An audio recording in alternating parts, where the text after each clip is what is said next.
Program, and it's my pleasure to introduce Cherie Karo Schwartz, who is a storyteller, author, and educator, sharing spiritual tales for 50 years throughout the USA and abroad. She is also the daughter and granddaughter of the West Side Olish family.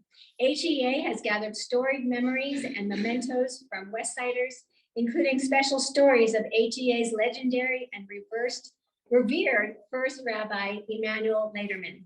Cherie has helped frame these stories in print and has rehearsed with some of the contributors to bring the audience a delightful afternoon of stories from this enchanting Jewish time and place. All of the other presenters are novices sharing stories from their hearts, whether people grew up on the West Side or want to be steeped in Denver's Jewish history. This program of poignant, joyous, funny, and deeply meaningful stories will delight people from every part of our community. Please join us after the presentation, as Morty said, for a reception and light refreshments, including that kichel, and time for reviewing the West Side Mishpacha Museum. It's my pleasure to welcome Cherie Karo Schwartz.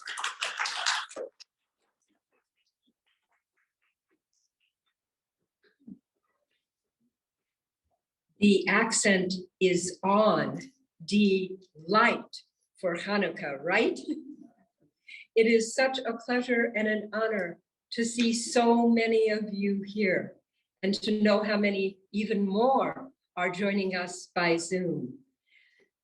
This is an important and a meaningful and a beautiful time.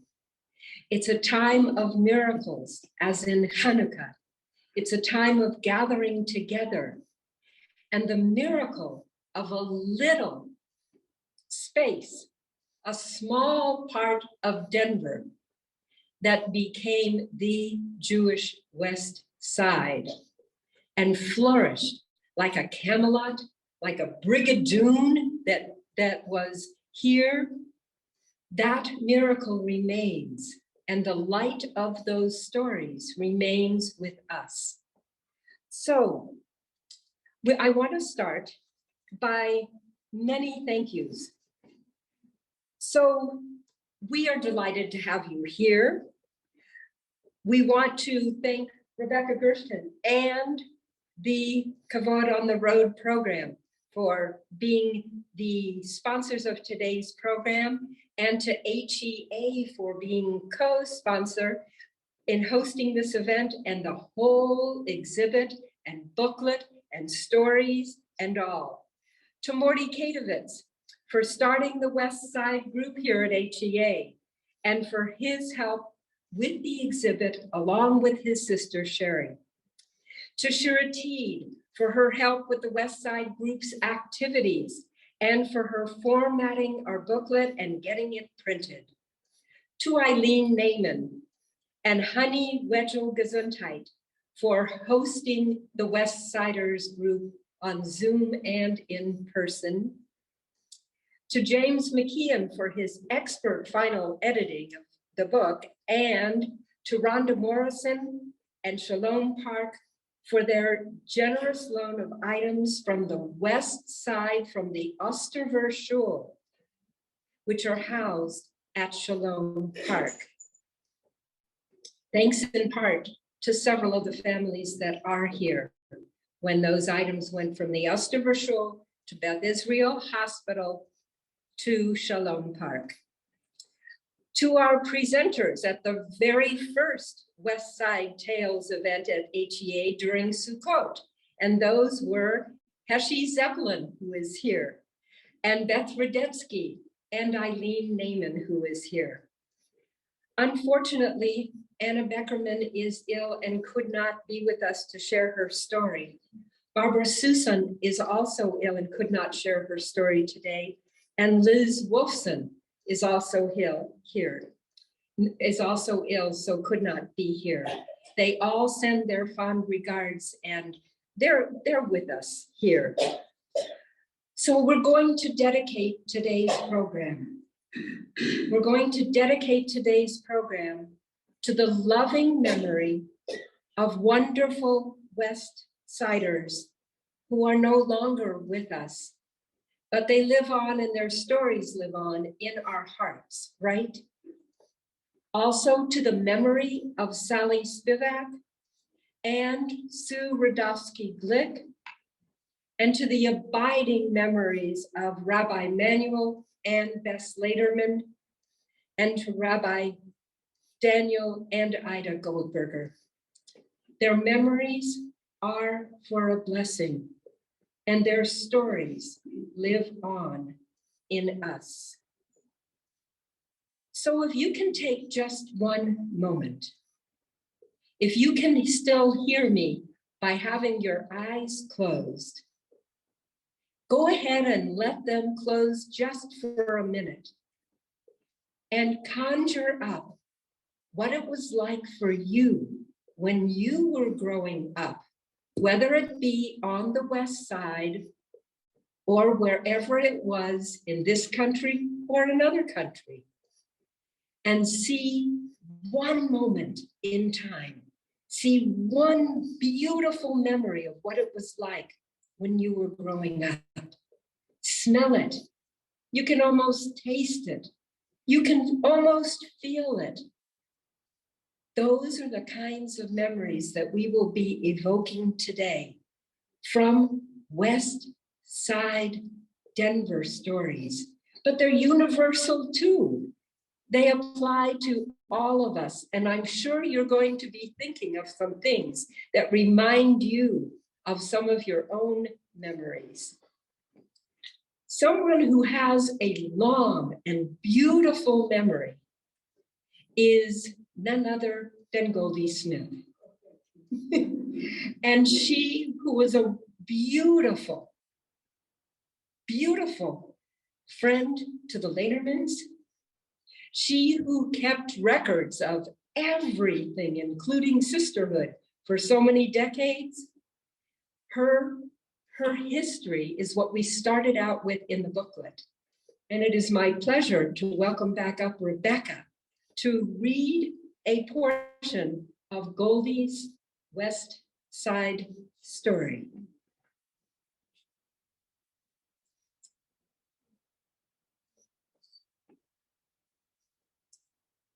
It's my honor to read this. Goldie Smith. The Hebrew Education Alliance became a reality when the Denver Hebrew Institute and the Beth David Hebrew School agreed to merge. The building at West Colfax and Meade Street became the center of Jewish activity. The laying of the cornerstone had been held during the summer of 1930. Rabbi Laderman, newly ordained at the Hebrew Theological College in Chicago, was met at Denver Union Station on October 25th, 1932, by a large delegation of Alliance members. He immediately won the hearts of his congregants. The young Rabbi Laderman, modern, observant, and clean-shaven, directed that English, not Yiddish, would be the language of instruction. The rabbi and the former Bess Malin were married August 6, 1933. The sisterhood projects included adult education classes, gift shop, flowers on the pulpit for Shabbos and holidays, the library, and the continuous beautification and refurbishing. Monthly luncheon meetings were enhanced by Bess Laderman's outstanding programming. The men's club for social and cultural purposes included raffles, charitable projects, participation in graduations, and being trustees for the high holidays. Rabbi Laderman traveled extensively for Jewish causes. His journeys included trips to Switzerland in 1946 for the World Zionist Congress with Bess and their two children, and to post-World War II Paris for the Joint Distribution Committee, involving rehabilitation for thousands of displaced Jews who he helped settle in Israel, and numerous trips to Israel. Always the congregation eagerly awaited the rabbi's exciting reports about the news in Israel. Rabbi Laderman reached great heights as spiritual leader, speaker, teacher, and friend to thousands of people. Rabbi Laderman became a giant among men, not only because of his stature, but because of his ability to discuss any subject, from psychology to golf, from baseball to politics, from Zionism to music and to Talmud. He received many local, national, and international awards for his outstanding service, while never neglecting his congregational responsibilities. My beloved father, Shay Cohen, owned a junkyard. My wonderful mother, Hannah Feiner Cohen, was a hardworking housewife. It seemed we always had guests for lunch or for dinner. I shall always treasure my life on the West Side.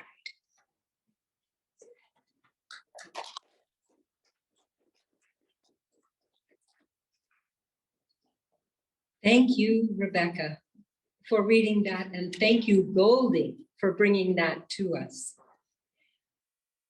We want to acknowledge the people who are here to share stories with you today.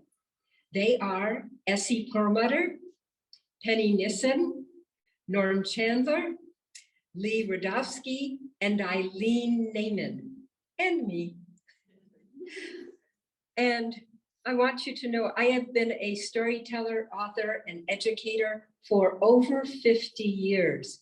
Working around the country and some around the world, it has been such an honor to work with all of these people, helping to frame their stories, helping them to bring into life, even more life, that time on the West Side. So we'll move from here to an excerpt from the story that was submitted by Sally Spivak of blessed memory. Sally Spivak also was a mainstay of the West Side, and her entry will now be read by Eileen Naiman.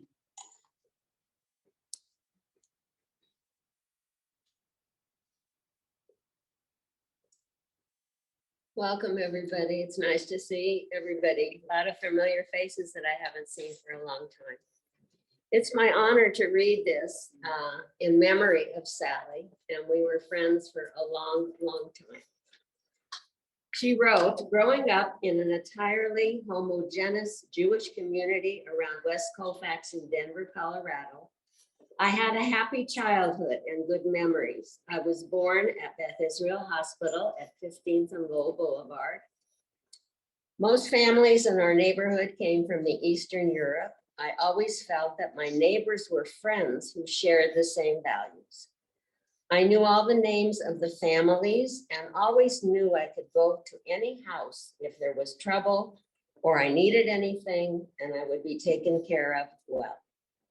My friends from West Colfax remain friends to this day because we share a common bond. We were unique, but we didn't realize it. Israel Shaner, my grandfather, her grandfather, was a carpenter and built many of the houses on the West Side, starting in Rudy Park under the Colfax Viaduct, and moving up each time he sold one and built the next one. Lots of times I would go to the grocery store for my mother. We were on 14th and Newton Street, and it was a block away on Colfax. My mother would tell me her order for whatever she needed. I learned very little Yiddish because I did not pay attention. So the grocery store, I was trying to tell them, and I wanted, and they spoke to me in Yiddish, of which I understood only very little. I am wondering how in the world that I got home with the right stuff, but I guess I did.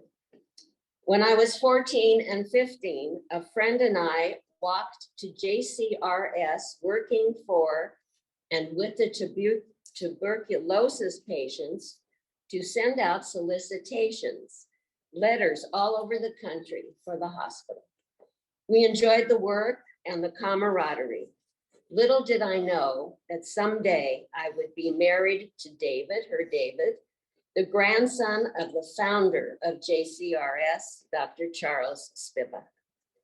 My friends from West Colfax remain friends to this day because we share a common bond.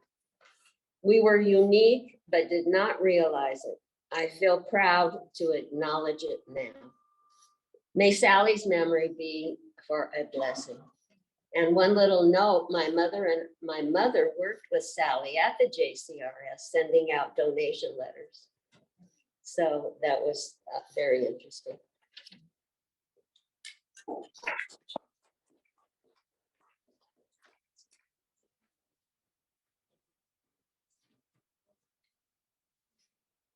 So I can tell by watching your faces and seeing some of the nods that you're already making connections from your own childhoods and using your imagination to enter into that world of the West Side. After our presentation here, we will have the pleasure and honor of having you, after you've had a little nash, you can take a kichel with you and some of the cookies, and we're going to go around, just around the corner, right outside of the main sanctuary, there are display cases. And in one of those cases, it is filled with items, all different kinds of things, ritual items and household things, things from Tobin's grocery, Tobin's drugs. And we will have a chance to be able to enter that world through the objects as well. When we shared stories for the Sukkot program, I told stories about my Zayda. So it's only fair that now I tell you a story about my Bobe. We'll start it with her daughter, my mama, Dorothy Olish Caro. I know you can't see this now, but when we have our reception, you're welcome to come up and see. This is a gold pin from HEA, from the,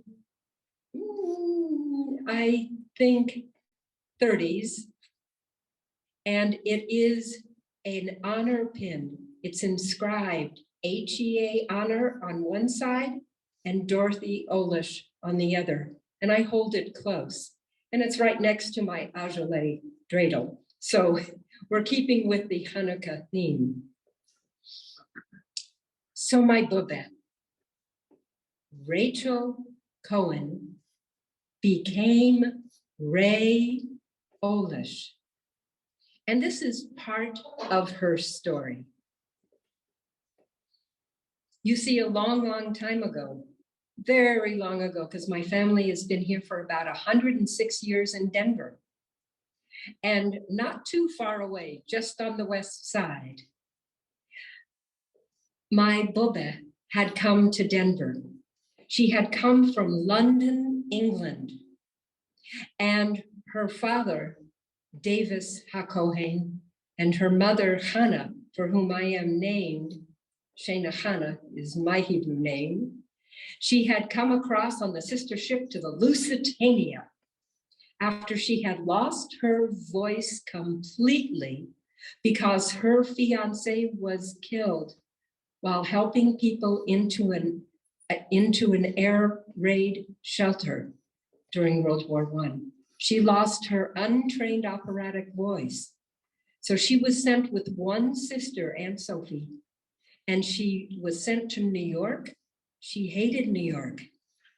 She got on a train and she came to Denver. There was a distant relative here.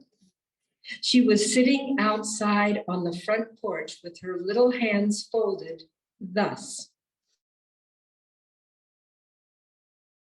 Yiddish. How did you know? She said she learned more about the west side of Denver, about her relatives to be, about her friends, all of those things that made up the west side. She learned more that one day than she learned all the rest of her sweet 90-year life.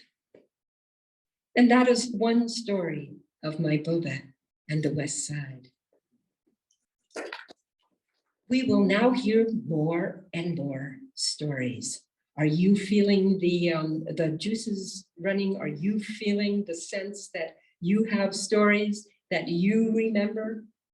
Let's find out by hearing from someone else. I would like to call on Lee Radofsky. Lee's family being one of the major families of the West Side.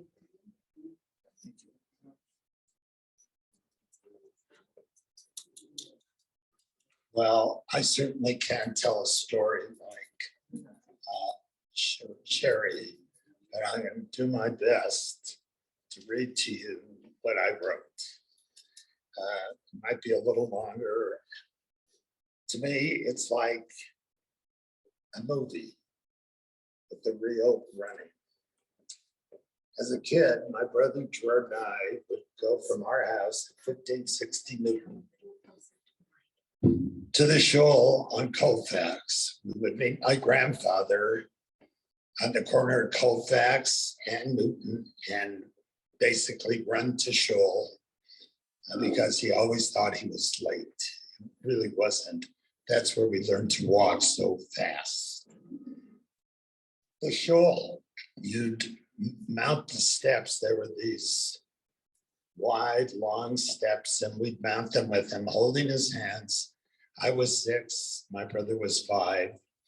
We'd get inside, he'd take us in, and then he'd say, they'd start davening, and of course we weren't really interested. So we would make excuses. We had to go to the bathroom, and we would race downstairs to the social hall where we would meet our friends. The downstairs at the Alliance, I don't know if you all remember, there was a stairway going down. There was also an entry from the outside that led into an area where Mr. Cone had a 8-cone at his schoolroom. And in that schoolroom, he would give stars if you were good, and then honor pins. Unfortunately, I never got a star and I never got an honor pin. My brothers did. I never got it. The building had a huge downstairs with a stage, and on that stage, there were many plays put on by Jerry and Bernie Landy, which I was in a few of them with Abe Pomerantz and Bess Solomon. And the room would probably hold 300 or 400, and the chairs were straight. And they were long tables, no round tables.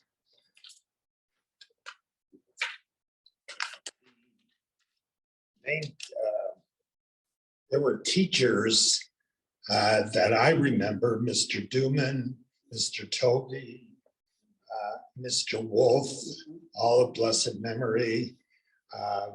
And then there were 2 Sunday school teachers, Helen Richtel Rothbard and Goldie Cone Smith.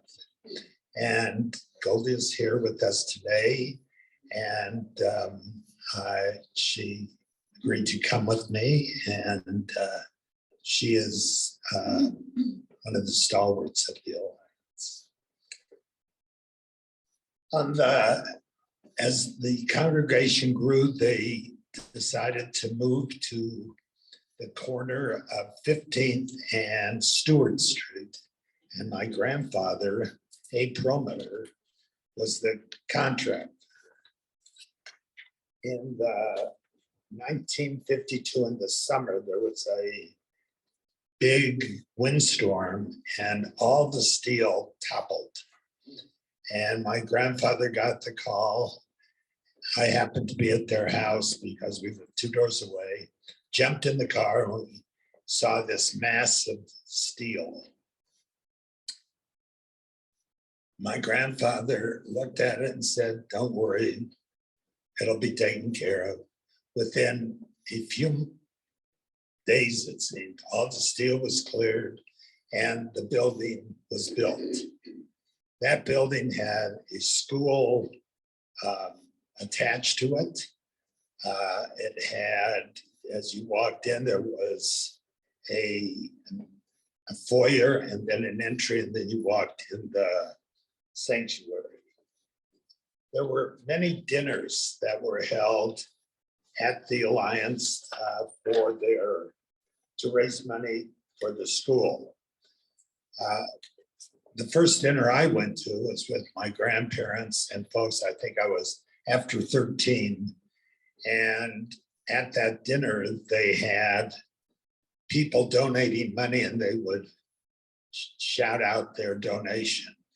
After that meeting, I told my dad, never again. I'm not going. I hate that. So the following year, all donations were written. No one was trying to outdo the other one. It made me feel a little better. There were many life cycle events there with the likes of Roberta Peters and Jan Pierce appeared at some of these dinners. A few dinners. I had the privilege of chairing, and the reason I would chair them, what got me into it, Libby Rosen and Charlene Sachter were great storytellers. And I used to just sit like a kid at their feet, wanting to hear these stories. And they would tell stories about how it started, their buddies, their Zadies. The only thing I did wrong was I didn't record it. But because I would just beg for more and more stories. So it just got me into being at the Alliance and wanting to be in their company. It came time to,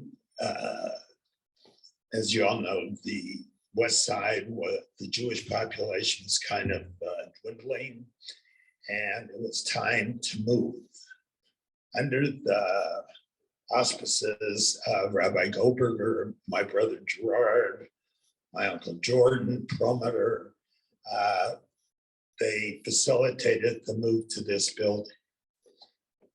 What I wanted to see happen, since I really like history, I wanted to see that all the cornerstones of both of the buildings, the building on Meade and the building on Stewart, that those cornerstones were moved to this building.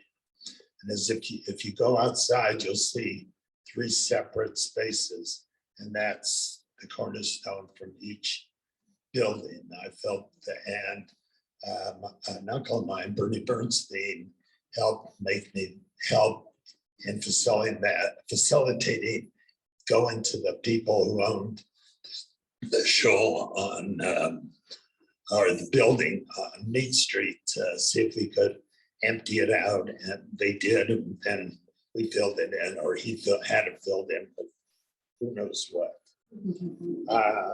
It was according to the building.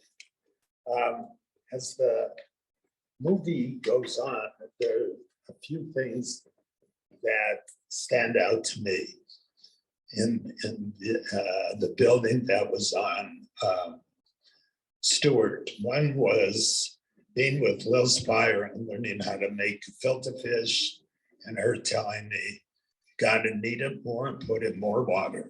Knead it more and put in more water. I didn't realize how important that was until I tried to make it once. I didn't put in enough water or enough kneading. Needless to say, it turned out like rocks. But that was the first time, and that was okay. And she, it was interesting, her group helpers were women, a lot of Jewish women, a lot of African-American women who became friends, especially with my brother, because he really got into cooking and baking and doing all this. So the history is etched in hundreds of people's hearts on the West Side. That's where they got I think, their values, and people knew that the shul was a place for them to congregate, to be together, and to celebrate life cycle events. and so many were celebrated.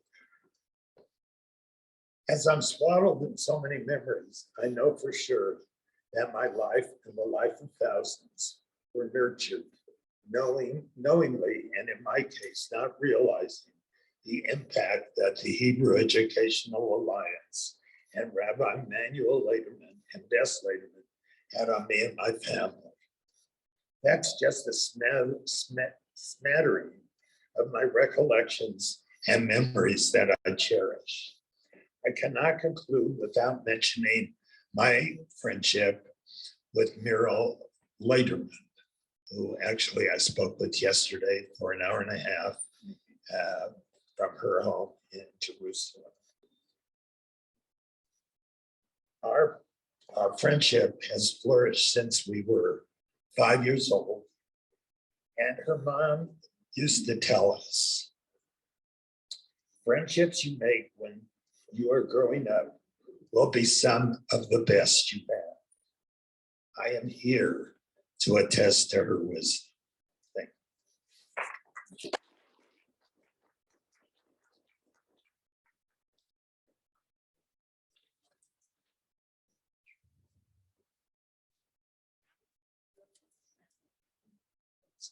Thank you so much, Lee.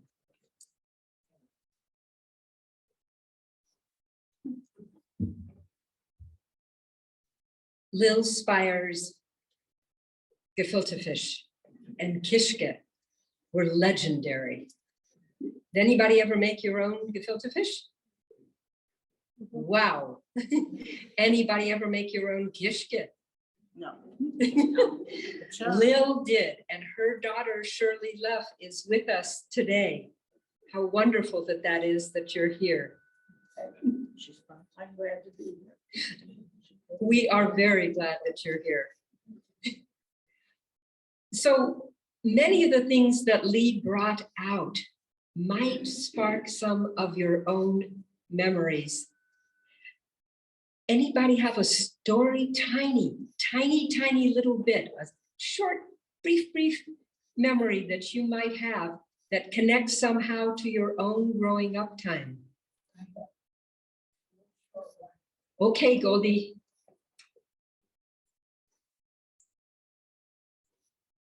And this is Goldie Smith, the wonderful friend of Lee Radofsky and of all of us.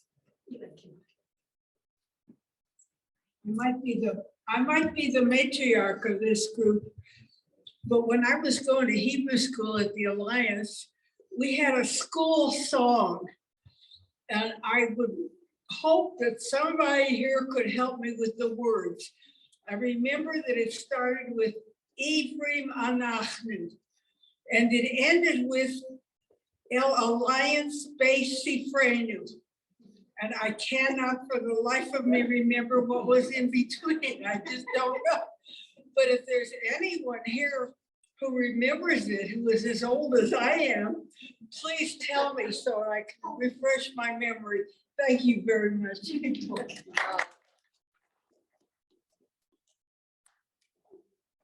That's wonderful. Oh, so we are together. And who is not with us today is Anna Beckerman, who is ill. We wish her a refuah shlema. And part of her story I would love to share with you. Just this little piece. At Cheder, at the Hebrew school, there was a game that was played. And the game that was played was Hebrew pronunciation baseball. Morty remembers this. Was it Mr. Amter who did this? Rabbi Amster, yep. Okay, the rabbi. And he would ask them to open up their siddur. They would have to try to pronounce a word correctly. If you pronounced it correctly, you got to first base. Now, what happened was that because of all of the wonderful teachers in the Cheder, and because she was such a good student, Anna knew how to read Hebrew very well.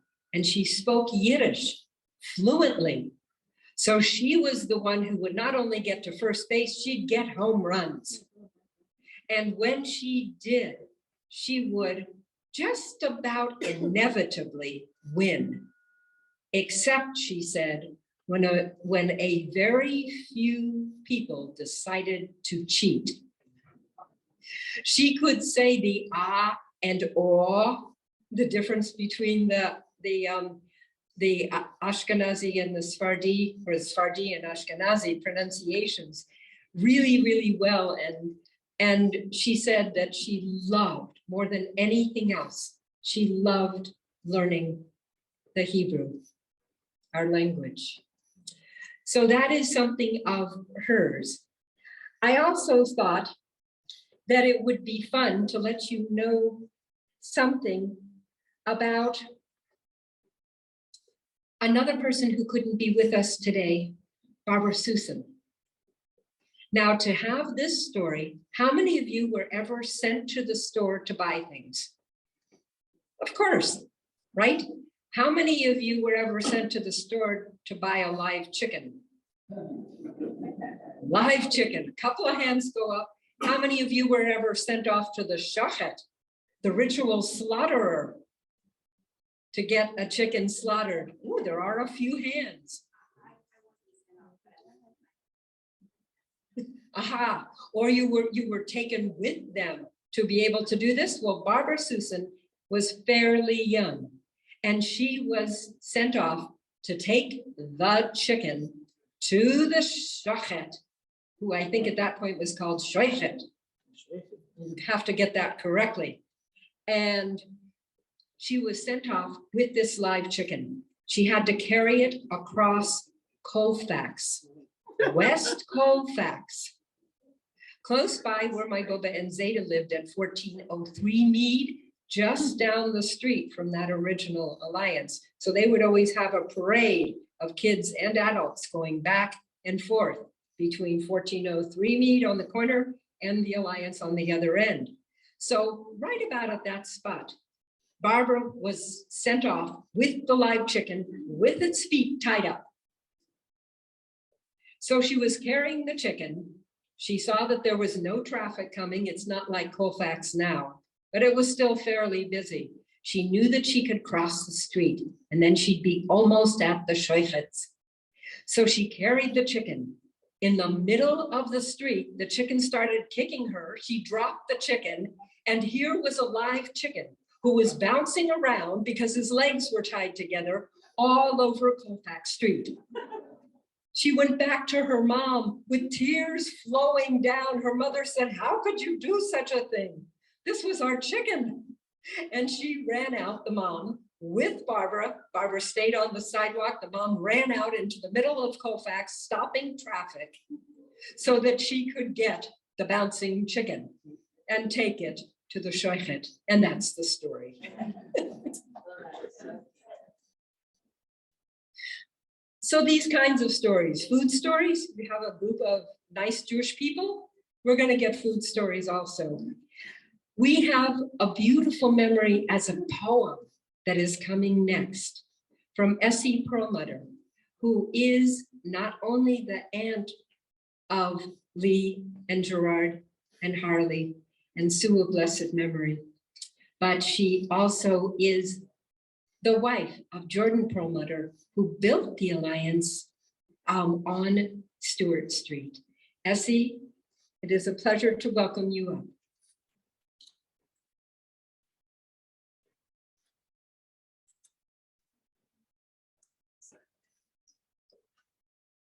I want to thank everybody for coming, and I want to thank you, Cherie, for doing this. I want to add something while we're talking about the Hebrew school teachers, the Cheder teachers. Truthfully, those teachers deserve the Congressional Medal of Honor because I don't know, for $2 an hour, whatever they got, they had to deal with a bunch of restless kids. We gave them a lot of trouble. And I am grateful that my parents made me go, but oh my goodness. And another thing, I did try to make gefilte fish. And I made it 4 times. And I burned out the garbage disposal 4 times. So Gerard and Lee, I depended on them to bring me the gefilte fish. And thank you. And thank you, everybody who's spoken before me. The stories are great. It is interesting at 87 years old that I still have fond memories of growing up in the west side of Denver. I read a poem titled I'm From by George Ella Lyon, and it moved me to write my own memories in this way. I am from Osceola Street on the west side of Denver. The time 1935, my birth year. It wasn't until 1962 when we moved, my husband and I, my 3 kids, Vicki, who was here, was 10 months old, and we moved to a 5th and Leiden. I am from our backyard, where my mom grew beautiful raspberry plants. I close my eyes and I witness the beautiful red roses climbing on the white trellis. She also had sweet williams in the backyard. And I was always proud whenever I saw sweet williams because my dad's name was William Bill Goldberg. I am from Shirley Temple dolls, Jackson balls, and pickup sticks. I am from Colfax Elementary School, the architecturally beautiful Lake Junior High and North High, and from the Hebrew Educational Alliance, where the esteemed Rabbi Manuel Lederman and his lovely wife, Bess, were our revered leaders, scholars, and counselors. I have a classmate here, Sharon. She could tattletale a little bit. In 1952, as we heard, the HEA was relocated to 1555 Stewart. I don't recall the metal structure, so thank you for your good memory. This was a big achievement for the rabbi, the congregation, and the community. A Perlmutter, my father-in-law, was the contractor, and the architect was my cousin, Matt Saxer. My parents and my in-laws were charter members of the HEA, like many of you here. And they were active until they couldn't be, till their passing. I attended the groundbreaking ceremonies. A handsome young man, Jordan Perlmutter, took a special interest in me, showing me around. Something clicked. And in 1953, God smiled on me. Well, the tour guide and I wed on March 17, 1953. We were the 3rd couple to marry at the new HEA on Stewart Street. Together, we raised 4 children, giving us 11 grandchildren and 9 great-grandchildren with 1 in the oven. After 62 years, Jordy passed away in 2015. I am from loving grandparents, Zeta Yessel and Boo Mendel Goldberg. At one time, Zeta was president of the Hooker Street Shul. As was told to me, there were at least 7 synagogues on the west side of Denver. After 62 years, Jordy did pass in 2015. I am from an era, 1940s and World War II, when patriotism reigned in the USA. I'm from a community who helped with the war effort. We planted victory gardens, in the neighborhoods and brought dimes to school to raise money to buy an $18.75 bond. That was for the war. I witnessed the greatest generation. I am from Shabbat dinners and my parents hosting Jewish soldiers stationed at Alari Air Force Base who shared meals with our families.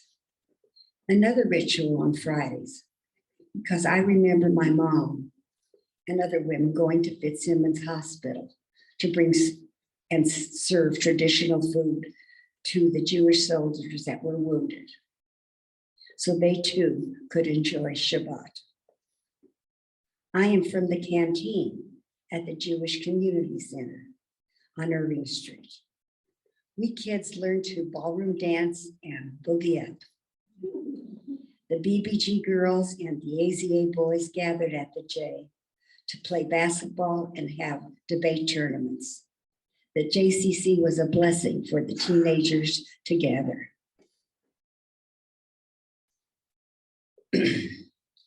I am from an exceptional father. Dad was a good writer. And with other community members, their task was to research current national and international news, stories concerning the war. The program was titled World of the Jew, and it was presented to the congregation bi-monthly. He also made sure that we kids had a lot of fun, and he got a toboggan and attached it to the car and drove me and my friends around the streets of the West Side on icy winter days. I'm from an era when a kid's ticket to see a movie at the Paramount, the Denver, Denham, Tabor, and Orpheum theaters was 11 cents. And it usually came out of our allowance. I am from watching my mother purchase fish from Sosse's. She placed the pike and carp in the bathtub before she and my aunts clobbered their heads prior to preparing the all-important gefilte fish for holidays. I am from Sloan's Lake. I ice skated in the winter and swam in the summer before the Denver city officials closed Denver's lakes because of the polio epidemic. Memories remind me I am from secondhand skates, clamped on roller skates, bikes, and pass-it-ons as I grew yearly. I am from the bicycle bumps, a little north and east of 17th Avenue, the gullies south of Lowell, where we had potato bakes and where some of the kids tried smoking. They thought it was a safe place that their parents wouldn't find them. I'm from Perk Up and Pipe Down. I am from my mother's fudge strudel and where the Doughboy cookie jar containing the freshly made goodies sat on the kitchen counter. I am from phones with party lines. We hope the neighbors weren't listening to our conversation. Given a chance, we might hear theirs. I am from school proms and a corsage from our dates. The dance continued in my dreams as I carefully placed my formal over the blanket before settling into bed. I am from the Sunday school confirmation class of 1950. I was the valedictorian, believe it or not. I am from wonderful cooks bringing food specialties to relatives and friends for simchas and unfortunately shivas. I'm from Shulant on Shabbos and cake sales to raise funds for the Beth David Sisterhood. I was one of the first bat mitzvah girls. I worked hard to memorize my speech, and my mom baked everything for the reception. Like many of my peers, I'm part of a generation of young brides and left CU after my freshman year. Rabbi Lederman and Cantor Jacob Lefkowitz officiated at our wedding. I graduated with a BA from Loretta Heights College, a nice Jesuit university, when I was 46. Tearfully, when recalling my roots, my precious loved ones, and last goodbyes, many at the Hebrew Educational Alliance at 1555 Stewart Street. A reminder of where I am from. Blessedly, the circle of life continues with new generations, simchas, marriages, graduations, and we do go forward.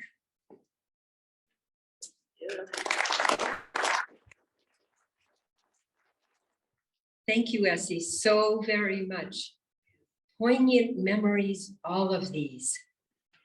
My mom said that there were more shuls than gas stations on the west side. And Essie beautifully told and woven. Very evocative, yes?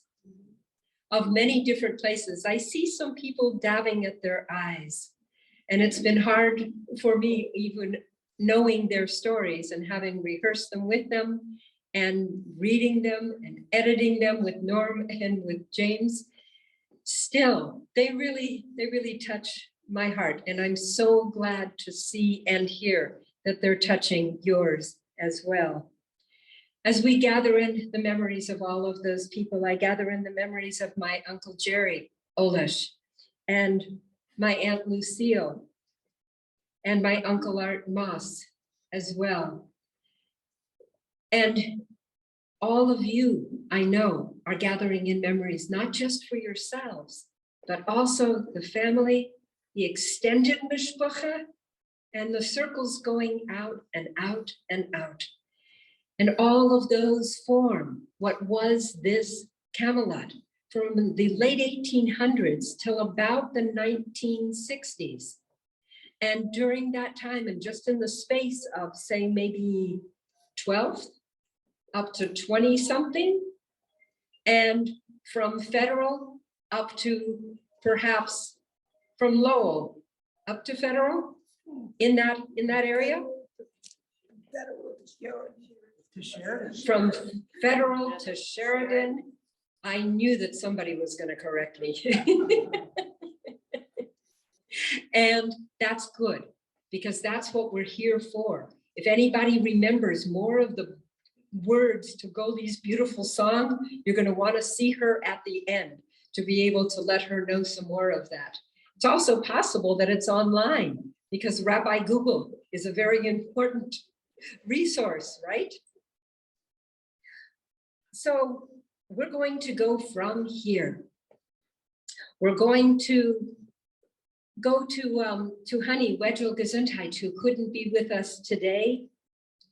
She's going to tell another little piece about that carp in the bathtub. And I think one of my favorite lines out of all of today is, until my mom and my aunts clobbered the fish on their heads to make the gefilte fish. Honey says, my brother came from school to see a carp in the bathtub. He was afraid that it might bite, and he didn't want to go anywhere near the bathroom. But then he rejoiced because he realized he wouldn't have to take a bath that night. So there's more of the gefilte fish story. That's showing up a lot. And speaking of all the goodies that people made, all of the foods, I did not make the kichel. The kichel was made by our wonderful chef, Albert Cohen, and his wife, Marla, and their crew here at the Alliance. So Liz Wolfson, who also had to send her regrets for today, said, the HEA sisterhood had a cookorama every year. And we had cookorama here in this building for a long time. I'm hoping that maybe some of you or your friends or relatives might be willing to help cookorama be revived. Lots of special recipes were put into a cookbook, says Liz, and Lil Spire would guide the ladies in the event. So that is part of this. we have a really special next story coming up. And that story is from someone who helped me right from the beginning. I said, I'm willing to do this work, but I need to have someone who can help by collecting the stories in one place. Somebody who really has a sense of organization. And that was Norm Chandler. We would send our copies of the stories back and forth, and the photos that you can see in our rolling digital piece, thanks to Morty, that's in the exhibit that you're going to be seeing. And thank you, Norm, for all of your help, as thank you, Eileen, for all of your help in the editing. Norm, come tell us a story.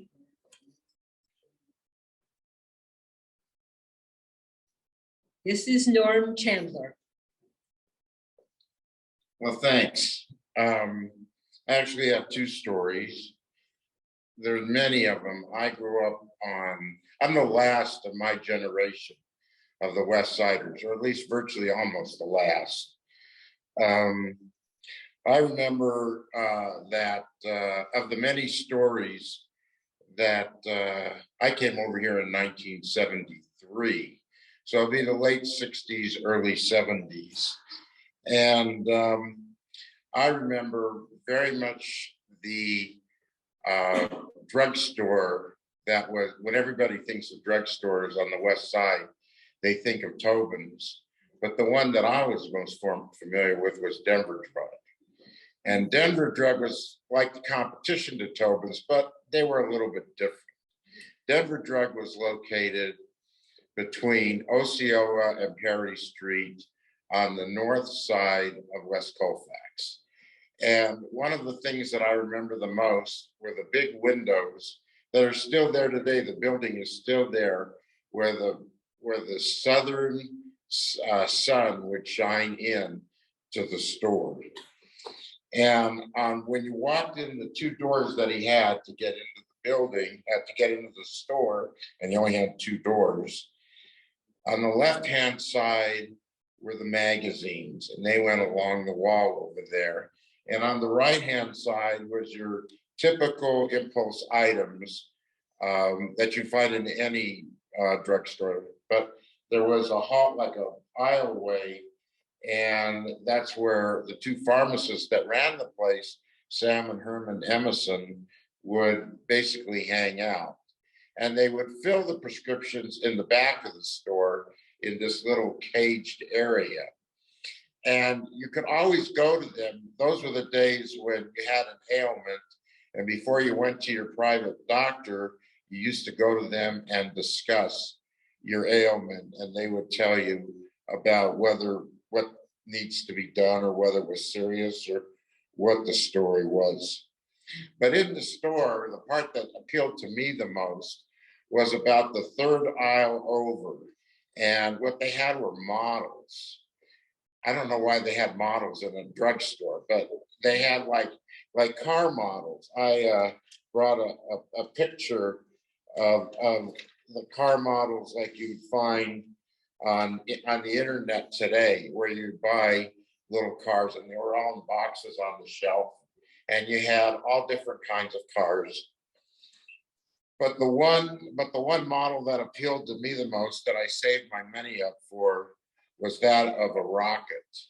And so I finally, my mother and I put our money together, and I bought the rocket, and it was in a model box, and I had to put it together, and it sat on my dresser for many years until the glue just kind of fell apart.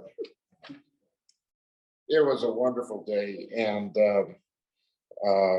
I miss that store very much. It's been a whole iteration. That building is still there, but it's been a whole iteration of places since then. The second memory that I have were of the book review breakfasts. The book review breakfasts that Rabbi Lederman and the men's club of the shul used to have were like an outstanding time in my career. And the book review breakfasts, it could be the coldest day in the year, and they would still have that breakfast. It would still be there, it would never be called off.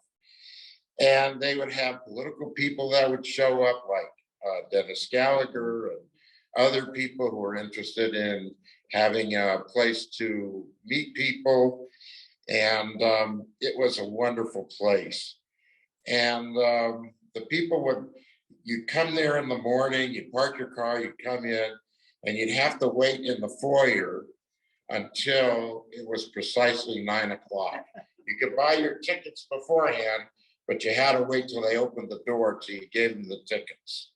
So then when you went in, they had all the tables in rows, and the people would somehow figure out how to sit down at a certain place on the rows of the tables. And then they would somehow assign a table captain whose job it was to go to the kitchen to get the food. And the food would be prepared by people like Ida Worgan, Marshall Wilner, and Fred Sachs. They'd come like 3 o'clock in the morning and start preparing the foods. But they were talking about the gefilte fish and how hard it is to make the gefilte fish. I can only imagine how hard it is to make the perfect soft-boiled egg, where it was not too runny, but it was not too hard. It had to be cooked precisely for whatever the time limit is to make a soft-boiled egg. And so they'd get the eggs, put them in the little container, and then they'd get the lox and the bagels and the cream cheese and the donuts, or the little rolls that they would serve. And then everybody would eat. And precisely at 10:50, they would introduce the chairman of the day, which could be anybody. And then the chairman of the day would introduce the rabbi who would give the book review. And one of the book reviews, there was a whole series of them, and it went on for many years. And one of the book reviews was, for example, Golda Meir by this Maurice Serkin. And it was very relevant to me when I looked at the book, because we had just gotten through visiting the Golda Meir house as part of our group over here. And what was also very interesting was that Rabbi Lederman was part of this. That was a time when he knew these people firsthand. And so he would give the book review, and he would always come to a conclusion at the end of the review. He would never tell you whether the book was good or bad. He would just come to a conclusion. For example, in that particular book, he said something to the, and I paraphrase it, that the kids of today, which was even in the 1960s and 70s, didn't realize that Israel didn't always exist, that it was something that just came into being. And he thought that was very interesting. And then they auctioned off the book, the tickets, they did the raffle, and the prize for the raffle was the book. And then everybody ran out, got their kids from the Hebrew school, and went about their way. So those two memories to me will always remind me of how good the West Side was in its heyday. Thank you.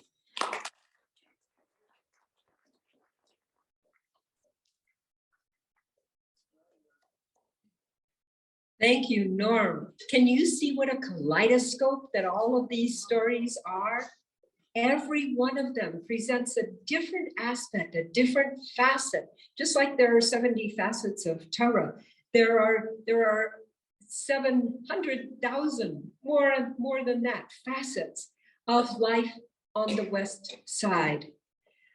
Since you brought up Rabbi Lederman so beautifully in what you said, I'll tell you just the tiniest little piece.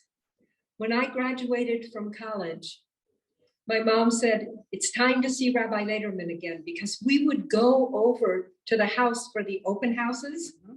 The open houses for Rabbi and Bess Lederman at their home, very close to Sloan's Lake.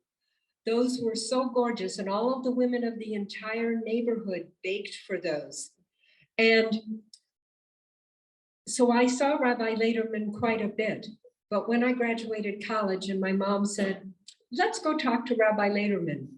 And he took a look at me and I looked up at him, And that was metaphorically as well as physically.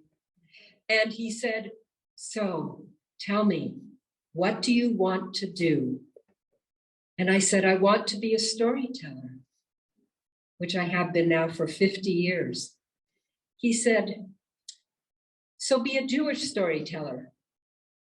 And I said, but Rabbi, I have to make a living. And his response, Cherie Karo, be a Jewish storyteller, and I bless you with the parnasa, with the living. So Rabbi, here we are, sharing stories so beautifully. And you want to say something. I've known that. Go ahead and stand up, nice and loud. My name is Wilma Star Cat. My mother and father were Holocaust survivors, Lisa and Fanny Star. And I just want to say that we were part of the Alliance also. Yes. And very, very active. My father was very active in the Jewish community and our storyteller about the Holocaust that everybody was aware of. I think he should be session told as well, because that's part of Jewish history with Hitler and the Holocaust survivors that lived. Oh, you are absolutely correct. And thank you for saying that. We do have Holocaust survivors. Anna Fuchs Beckerman's parents were survivors. Anyone else here who has, as I do with my Uncle Art, come from that generation, come from that lineage. Anna was talking about that in her speech. I'm going to try to get to that right now. And Gigi Rattain, whose maiden name was Hyman. Right, she is a newspaper article from one of the Denver newspapers is in our exhibit that you're going to be seeing. It's when her father and her brother were in a photograph lighting the Chanukiah here in Denver in safety, in freedom. What a metaphor that is. Thank you for saying that. And we just lost Fanny not too long ago, all the way in the back. Leah.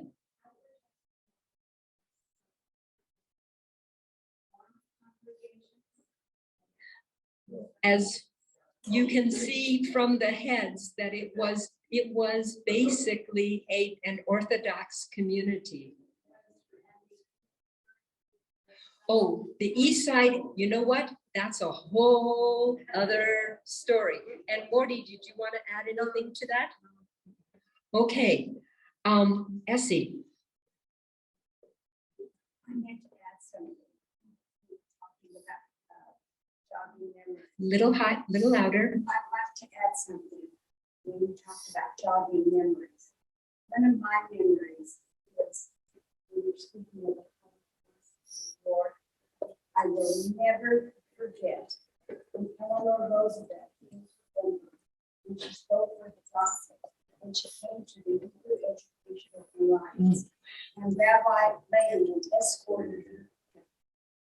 I think that was about 1955, the end of 54. And I will never forget that moment in my whole life. And the look of pride on Rabbi Lederman's face as he walked with the first lady of the United States.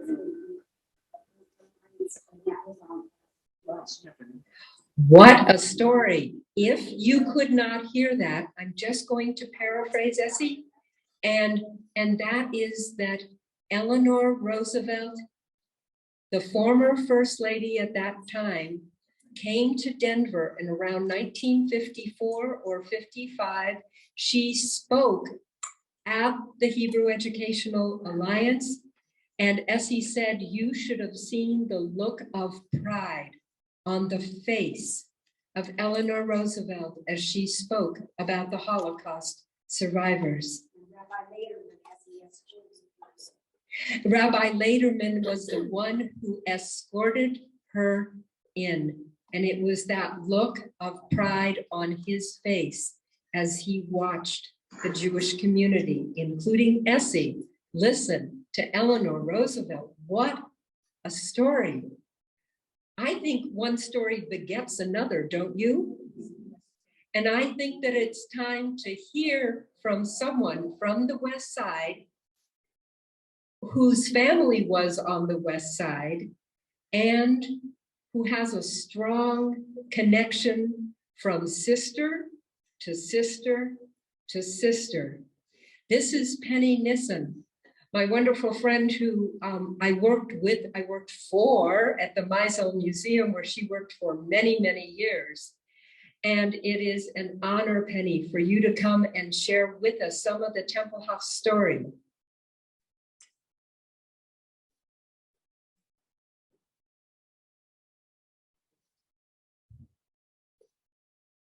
Hi, everyone. It is my privilege to be among you today and share this story.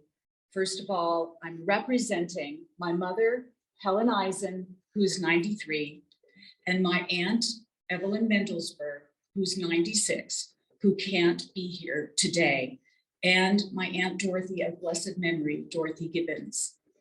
I also want to thank Cherie Karo Schwartz, who I adore as a storyteller and respect so much, for inviting me to speak on behalf of my mother and my aunt today.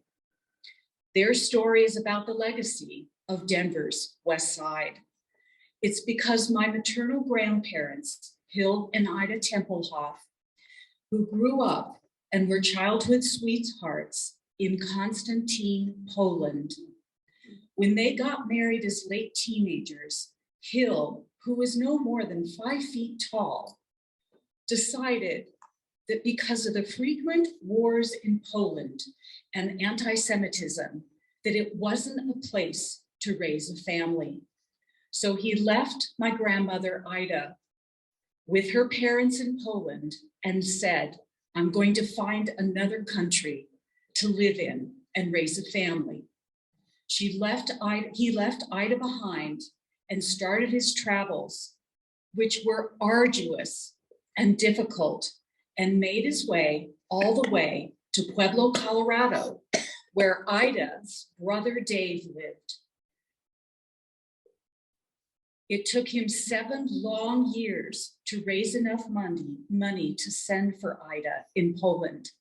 And Ida made her way across the world, and her ship was refused at Ellis Island, but made its way to the port at Veracruz, Mexico, where Hill met her.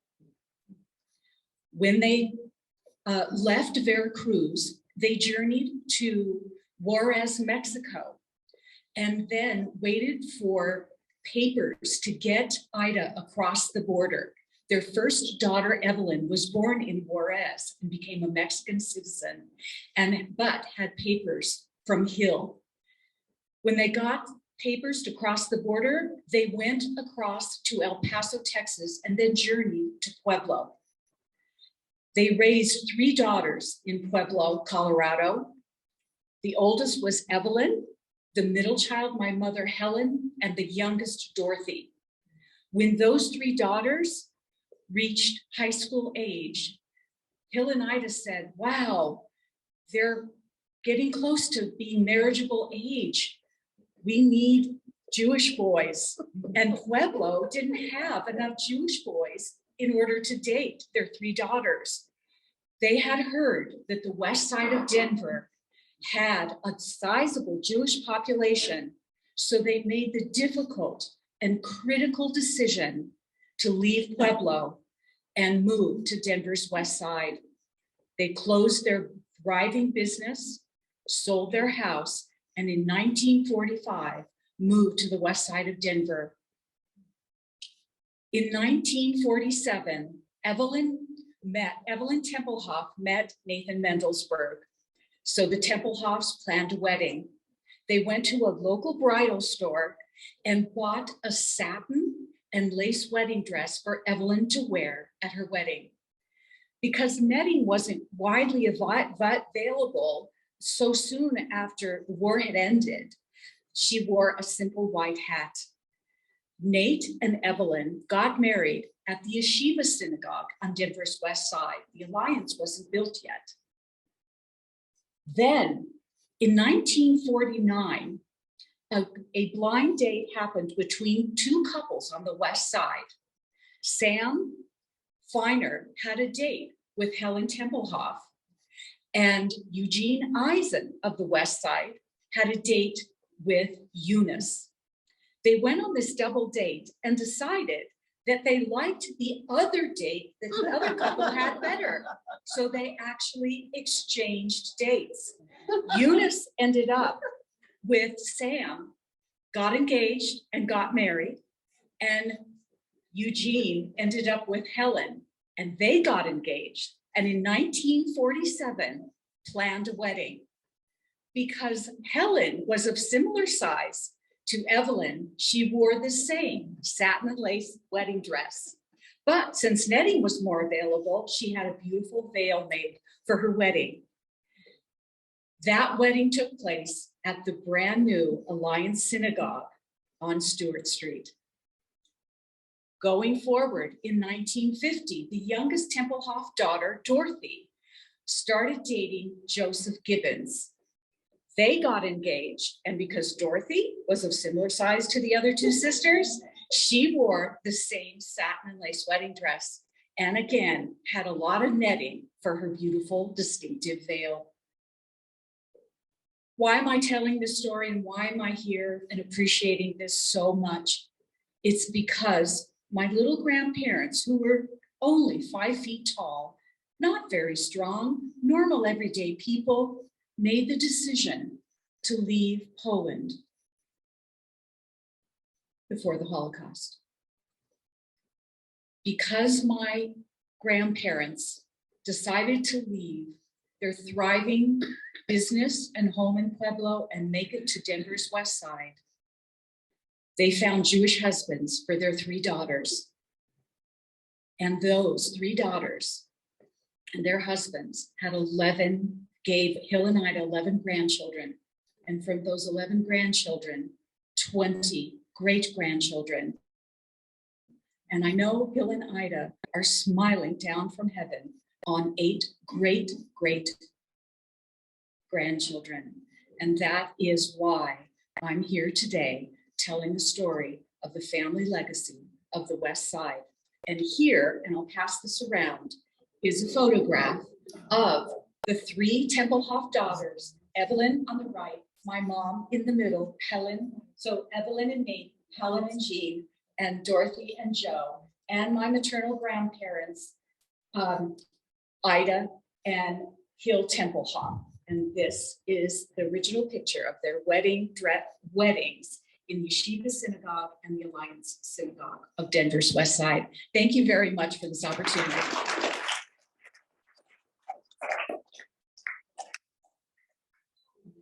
I'll pass it around. Okay, so I couldn't stop the tears that time. That was so beautifully woven. And Morty Kadovitz loves having the last words. And he said, you know, I have a little story.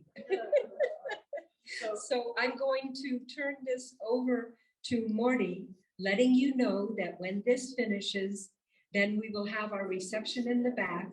Thank you to Rebecca and to Jody and Kavod on the road and Kavod, and thank you to the HEA, and thank you to every single one of you. Every one of you with all of your memories, they are precious. You hold on to those memories. You bring those people in close and let their stories live in you. Thank you, Cherie. Thank you, everyone.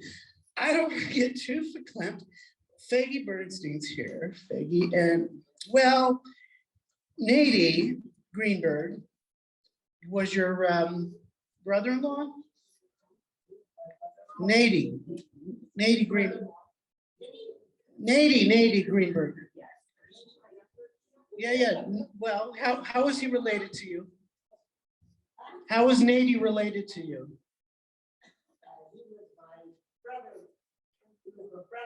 There's your brother-in-law. So Faggy's brother-in-law, Nady, and my papa were the best of friends. And for some people of a generation who knew my father back in the 30s, Nadie and Katie, they were like a comedy duo. You have like, you know, Martin and Lewis and Bob Hope and so on. And Nadie and my papa were like the best of friends. They were like two peas in a pod. And they used to do like comedy shows at parties and so forth. And I like to think that I get my sense of humor from my beloved father, from my papa. But a memory, a story that my father told me really quick.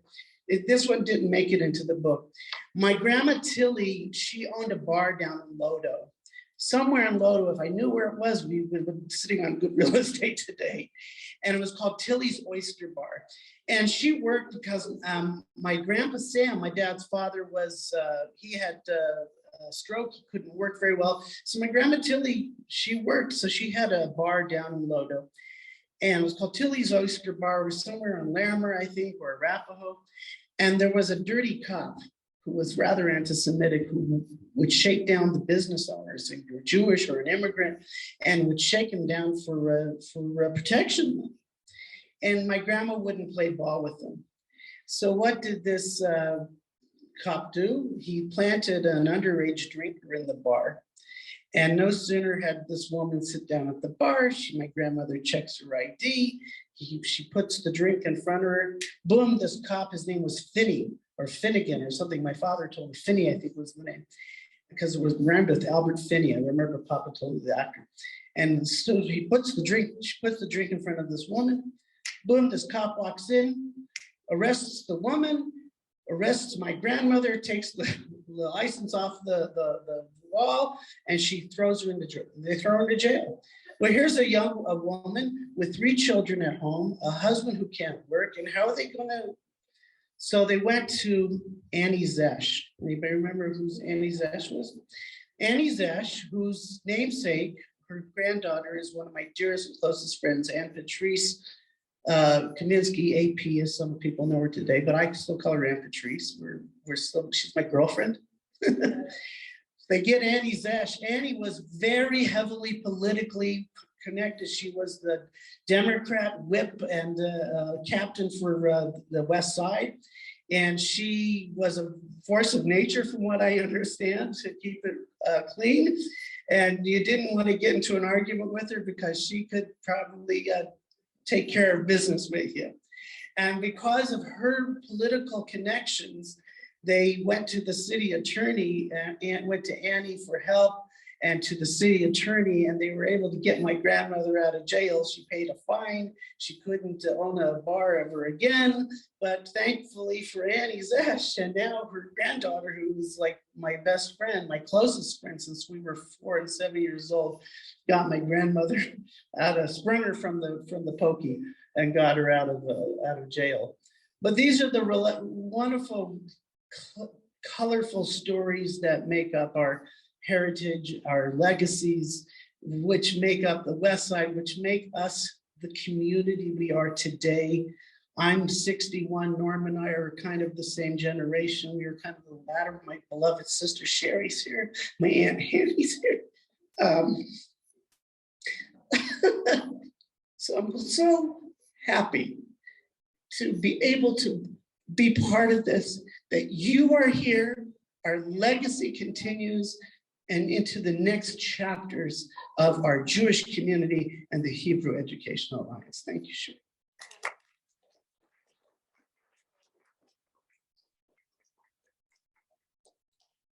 Speaking of heartfelt, thank you, Morty. Whew. While we have our reception, I want you to know that 2 of the people from our first tellings are here. You can talk to Heshi Zeppelin about Tobin's drugs. You can, Heshi, raise your hand. You can talk to Eileen Naiman about being asked, being proposed to by, surprisingly, on the steps of the Stewart Street Shul with a beautiful diamond underneath an orchid that David presented to Eileen. So you and talk with all the people here talk with each other as you are feasting on kifel and cookies. You can also feast on stories with each other. Give yourselves a hand for being here today.